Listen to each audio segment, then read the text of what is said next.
ابھی سورج کی نور افشانی شروع نہیں ہوئی تھی اور ساتھ ہی ہلکی بارش بھی ہو رہی ہے کہ ہم یہاں ایک روایت کو دیکھنے اور آپ کے لیے بیان کرنے کو آئے ہیں، اور اسی لیے ہم امام خمینی رحمۃ اللہ علیہ کے عزیز ترین عبد صالح کے منتظر ہیں۔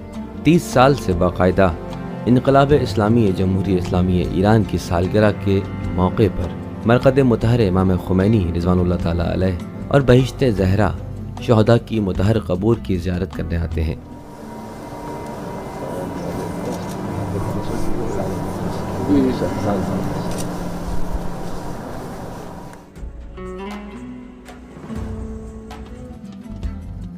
کچھ دیر رہبر معظم نے ذریعے امام خمینی میں قیام کیا اور نماز ادا کی۔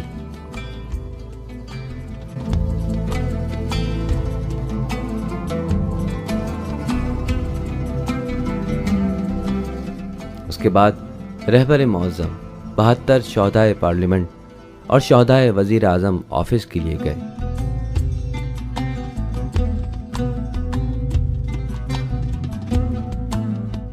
یہ وہ شہداء ہیں جن کی یاد آج بھی رہبر معظم کے ساتھ ہے،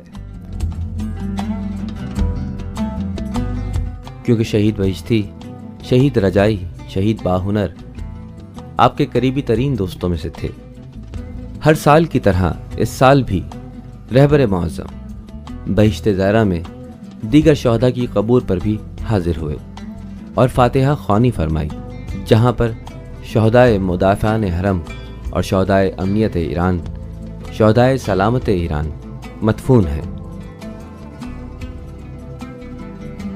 یہ وہ بسیجی آرمان ہے جسے حالیہ ہنگاموں میں بلوائیوں کے ہاتھوں شہید کر دیا گیا۔ اسی آرمان کو رہبر معظم نے آرمان عزیز کہا تھا۔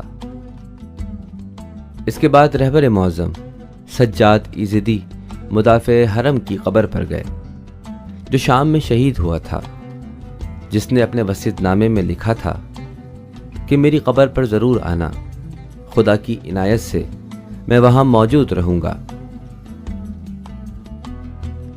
اس کے بعد رہبر معظم مجید قربانی کی قبر پر گئے۔ یہ وہی شہید ہے جسے مجید سوزوکی کا خطاب ملا۔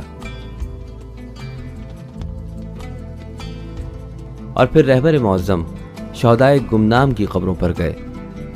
یہ وہ محترم و نادر شہداء ہیں جن کی قبروں پر لکھا ہے فرزند روح اللہ۔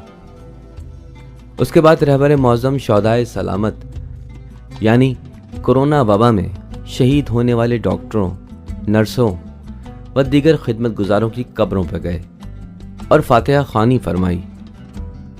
اور اب ہماری بیان روایت اختتام کو ہے اور سورج نے بھی اپنی نور افشانی شروع کر دی ہے، لہٰذا آپ سے خدا حافظی کا وقت آن پہنچا ہے، اس امید کے ساتھ اور اس دعا کے ساتھ کہ شہداء روز قیامت ہماری شفاعت فرمائیں گے۔